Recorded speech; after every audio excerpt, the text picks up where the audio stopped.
दोस्तों ये मेरा जैसलमेर टूर का पहला दिन है और हम लगभग पहुंच चुके हैं जैसलमेर के कुलदरा गांव में। दोस्तों फाइनली पहुंच चुका हूं मैं कुलदरा और अभी कुलदरा गांव यहां से लगभग 1 किलोमीटर दूर है। अभी हम वहीं चलेंगे और देखेंगे कुलदरा, जो कि राजस्थान के जैसलमेर का एक ऐतिहासिक गांव है। दोस्तों हम बिल्कुल कुलदरा गांव के मुख्य द्वार के सामने हैं, जिस मुख्य द्वार से हम अंदर जाएंगे और कुलदरा गांव में प्रवेश करेंगे।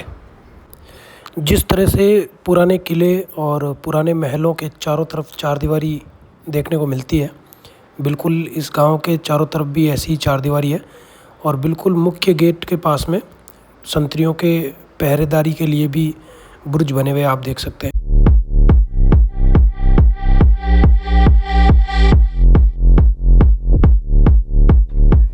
जैसलमेर घूमने आने वाला लगभग हर पर्यटक इधर ज़रूर आता है, क्योंकि ये एक ऐतिहासिक गांव है जो रातों रात खाली कर दिया गया था।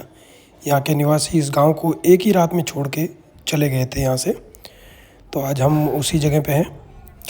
हमने टिकट काउंटर से टिकट लिया और अब हम गांव के अंदर पहुँच गए हैं। मैं आपको गांव के अंदर का कुछ अजीबोगरीब दृश्य भी दिखाऊंगा। एक ऐसा गांव जो एक ही रात में खाली करना पड़ा। ये आपको बता दूं, ये पालीवाल ब्राह्मणों का गांव था, जो सलीम सिंह नाम का एक मंत्री था, उसके उत्पीड़न से परेशान होके ये गांव छोड़कर चले गए थे। तो इस गांव में उनके घर उसी हालत में रह गए थे, लेकिन काफ़ी समय गुजर जाने के बाद अब उन घरों की हालत जो है बहुत ही ज़्यादा ख़राब है। लगभग 19वीं शताब्दी के शुरुआती सालों का ये घटनाक्रम था। लगभग 200 वर्ष हो चुके हैं उस घटना को। आप देख सकते हैं मैं जहाँ से जा रहा हूँ, सामने एक चौक दिखाई दे रहा है आपको। और आजकल राजस्थान में ख़ास तौर से हर गांव में ये चौक होता है, गांव के बीचों बीच, जहाँ पे मंदिर होता है और उसके आसपास में कुछ जगह होती है जो खाली रहती है, जहाँ पे कुछ सामाजिक कार्यक्रम भी किए जाते हैं। आप देख सकते हैं कुछ घर अभी भी अच्छी कंडीशन। सरकार द्वारा इन घरों का समय समय पर नवीनीकरण करवाया जाता है, पुनर्निर्माण करवाया जाता है, इसलिए ये अभी भी अच्छी कंडीशन में है। बाकी के घर तो बिल्कुल खंडर हो चुके हैं। मैं आपको आगे के वीडियो में पूरा दृश्य दिखाऊंगा पूरे गांव का। ये आप देख रहे हैं पूरा चौक है। मंदिर के आजू बाजू में 7-8 घर बने हुए हैं और बाकी ये पूरा चौक है वैसा का वैसा। ये मंदिर है जो आप अभी देख रहे हैं। ये गांव के बीचों बीच का ये मंदिर है, जिसमें आज भी पूजा होती है। हालांकि यहाँ पे लोग नहीं रहते, तो जो यहाँ पे गार्ड रहते हैं वही पूजा करते हैं। ये मंदिर के नीचे का हिस्सा है, जैसा कि गर्भगृह जो बोलते हैं। अभी तो यहाँ पे चमगादड़ों का राज है। ये मंदिर का गर्भगृह बोल सकते हैं आप, नीचे का हिस्सा है। अभी मैं आपको मंदिर का ऊपर का हिस्सा भी दिखाऊंगा पूरा।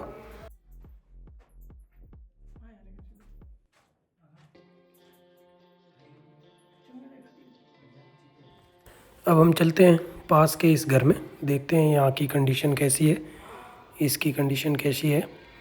ये प्रवेश द्वार है। इसके अंदर घुसने के बाद आपको चौक दिखाई देगा खुला, जैसा कि आजकल हमारे घरों में होता ही है। और ख़ास तौर से राजस्थान जैसे इलाके में तो ये घर इसी डिज़ाइन से बनते हैं, आज भी ये ऐसे ही बनते हैं। आप देख सकते हैं ये पानी रखने के लिए जगह थी। थोड़ा अंदर जाएंगे, अभी तो इसमें गाय भैंस वगैरह बैठ जाते हैं, तो थोड़ी गंदगी है अंदर। आप देख सकते हैं वो दीपक जलाने के लिए जो दीवार के अंदर एक था, क्योंकि बिजली की व्यवस्था थी नहीं उस टाइम, तो यहाँ दीपक जला के रखा करते थे। ये निश्चित रूप से बेडरूम हुआ करते थे। यहाँ पे कुछ मसाले वगैरह कूटने के लिए। जब हम इन घरों के पीछे की तरफ जाएंगे, पीछे का जो इलाका देखेंगे, तो ये इलाका खाली रहता था और हो सकता है इनको पशुओं के लिए यूज़ किया जाता होगा। लेकिन यहाँ के सभी घरों में एक चीज़ कॉमन है कि इनके दोनों तरफ जो है गेट है। घर के दोनों, तो घर के पीछे की साइड में भी आपको दरवाज़ा मिलेगा और घर के आगे की तरफ में मिलेगा। यानी कि हर घर के दोनों साइड में रोड है, पीछे और आगे, और दोनों तरफ आपको दरवाजे मिलेंगे। मैं आपको आगे भी दिखाऊंगा, हर घर में यही जो है डिज़ाइन है। जब हम घर से पीछे की तरफ आते हैं तो ये रोड है और ये कुछ चीज़ें अभी रखी है सरकार ने, जैसे वो सामने जो पोस्ट बना रखी है आप देख सकते हैं, बिल्कुल एकदम खुला बनाया गया है। घर के ऊपर चढ़ने के लिए सीढ़ियाँ भी बनाई गई हैं जिससे कि घर की छत पे जाया जा सके। इन घरों को बनाने में गाय या भैंस के गोबर का इस्तेमाल किया गया है और साथ में पत्थरों का भी इस्तेमाल किया गया है। आप इन घरों की छतों को देख सकते हैं, बहुत ही मजबूत छतें बनाई गई थी। एक ऊपर की साइड में भी जो है रूम बनाया गया था। ये देखिए, मैं आपको इस छत के ऊपर से पूरे गांव का दृश्य दिखा रहा हूँ। आप देख सकते हैं किस तरह से इस गांव के बाकी घरों की हालत है। और मंदिर, ये जो मंदिर है, मंदिर के भी छज्जे हैं, उनके कुछ पत्थर टूट चुके हैं। मंदिर में भी आपको झरोखे दिख रहे होंगे। और मंदिर का जो डिज़ाइन है, आगे की तरफ ना होके इसको पश्चिम दिशा की तरफ में इसका मुंह रखा गया है। आप देख सकते हैं एक और घर आपको दिख रहा होगा जिसकी कंडीशन थोड़ी ठीक है, जिसकी छत पे कुछ पर्यटक हैं, फ़ोटो शूट कर रहे हैं। आप देख सकते हैं पूरा गांव।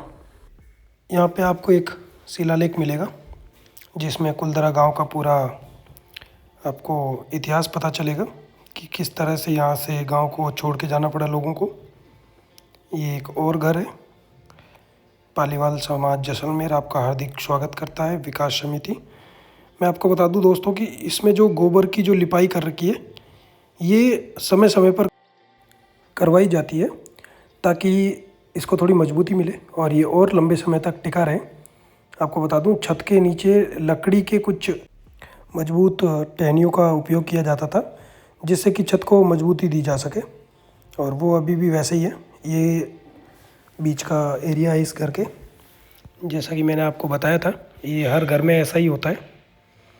और ये जो आप झरोखे देख रहे हैं बीच बीच में, इनमें दीपक जलाए जाते थे जिससे घर के अंदर रोशनी रहे।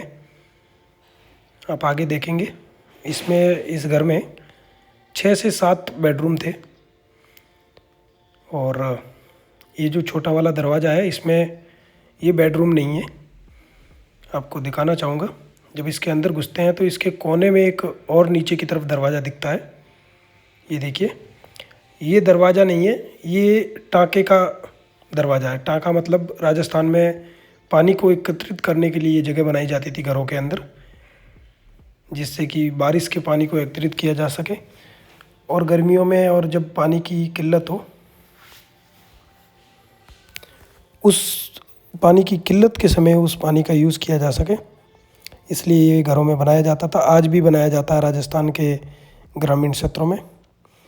ये आप देख सकते हैं, ये एक बड़ा कमरा भी है। इसमें 2-3 छोटे छोटे भी कमरे हैं जो कि स्टोर रूम का काम करते थे।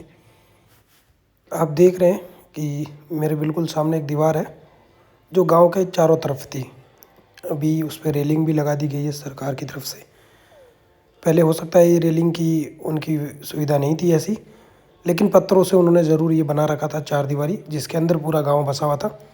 सामने कुछ छतरियाँ भी दिख रही है मेरे को, तो हो सकता है कि उस समय उनका ये शमशान घाट रहा होगा। बहुत ही तरीके से गांव को बसाया गया था। हालांकि ये रेलिंग वगैरह तो बाद में लगी है, लेकिन जिस तरह के नीचे पत्थर दिख रहे हैं हमें, उससे हम अनुमान लगा सकते हैं कि पहले भी यहाँ दीवार थी।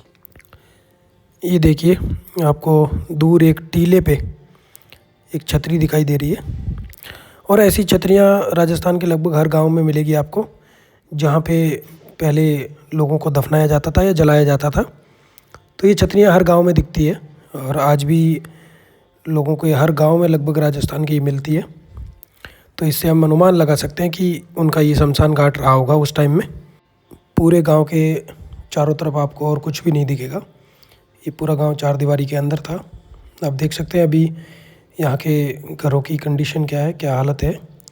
बिल्कुल खंडर हो चुके हैं, अभी कुछ भी नहीं बचा है यहाँ पे।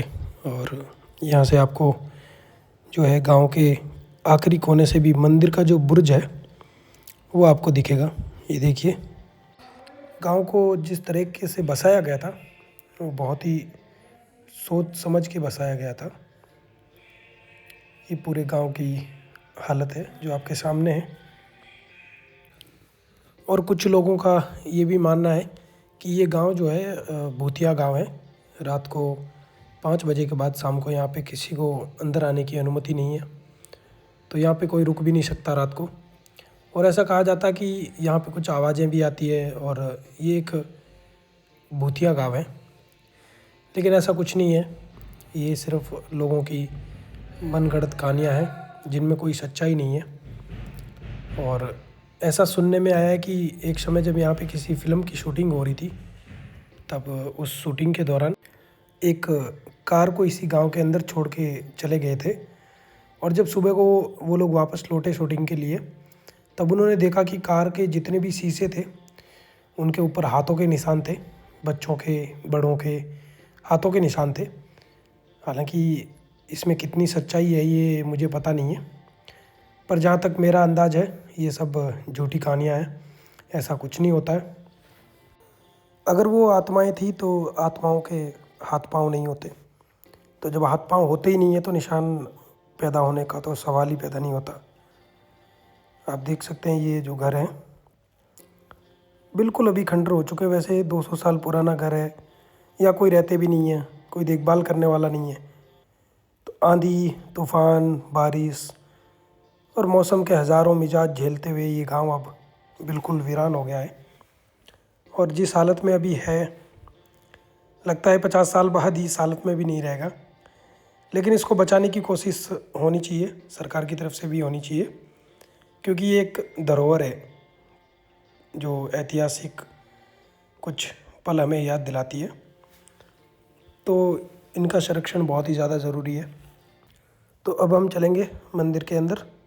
मैं आपको एक बार मंदिर के अंदर का भी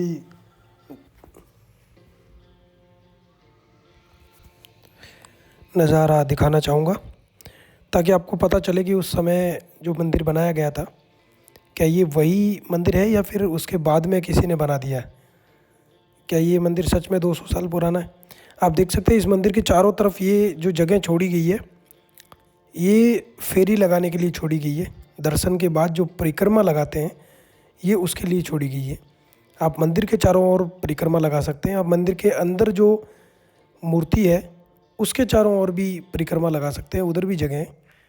जब हम यहाँ से अंदर चढ़ते हैं तो हम पाते हैं कि बिल्कुल एकदम सामने की तरफ, मंदिर के दरवाजे की सामने की तरफ अभी भी कुछ देवताओं की तस्वीरें रखी हुई हैं, जहाँ पर दीपक भी रखे हुए हैं।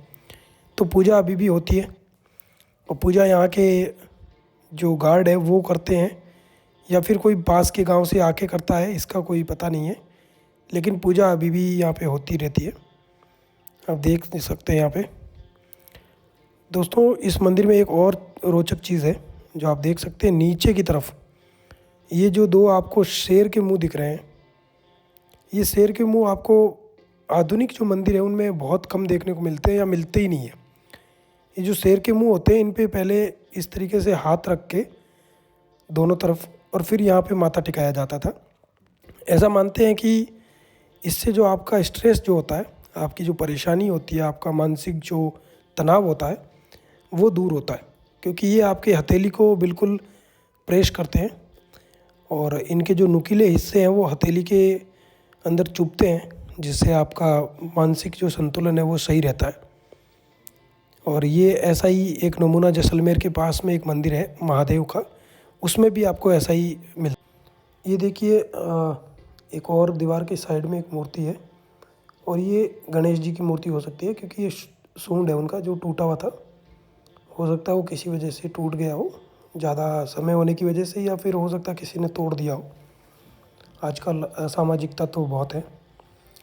जैसे कि आपने बाहर देखा, मंदिर के बाहर की तरफ भी परिक्रमा के लिए जगह थी, और मंदिर के अंदर भी परिक्रमा के लिए जगह है। ये एक और मूर्ति है जिसमें आप देख सकते हैं, एक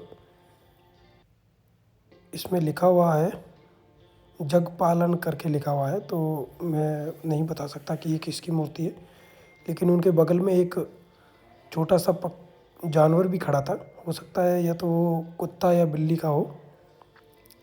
और अब हम यहाँ से वापस बाहर चलते हैं मंदिर के, और आगे का पूरा ये नज़ारा आप यहाँ से देख सकते हैं। ये झरोखा भी है जो मंदिर के अंदर है। कुछ जगह अभी भी काफ़ी सही हालत में है। जैसा कि आप देख रहे हैं, ये एक और घर है इधर, इसकी भी काफ़ी अच्छी हालत है। अब हम यहाँ से देखते हैं, यहाँ पे कुछ फेरबदल भी किया गया है, कुछ चीज़ों को नया बनाया गया है। जैसा कि इसमें आप प्लास्टर जो देख रहे हैं, ये जो सिंक वगैरह देख रहे हैं, ये नया बनाया हुआ है। इसमें कुछ मॉडिफाई करके नया रूप दिया गया है। हम सीढ़ियों से ऊपर चलते हैं और ऊपर चल के देखते हैं कि ऊपर से यहाँ का नज़ारा कैसा है। ये मंदिर के एकदम सामने वाला घर है और यहाँ से हम देखेंगे मंदिर के आसपास का नज़ारा कैसा दिखता है, व्यू। यहाँ पे कुछ लोग पहले से खड़े हैं जो यहाँ पे कुछ बातें कर रहे हैं और आप यहाँ से यहाँ का नज़ारा देख सकते हैं। इसके चारों तरफ का गांव का नज़ारा तो वही है जो पुराना वाला है। जब अंदर चल के हम झरोखे के अंदर से देखेंगे तो यहाँ से मंदिर का नज़ारा कुछ इस तरीके का दिखता है। दोस्तों, आप ऐसे ही भारत के और ऐतिहासिक और रोचक जगहों के बारे में जानना चाहते हैं तो मेरे चैनल के साथ जुड़े रहिए। धन्यवाद। जय हिंद।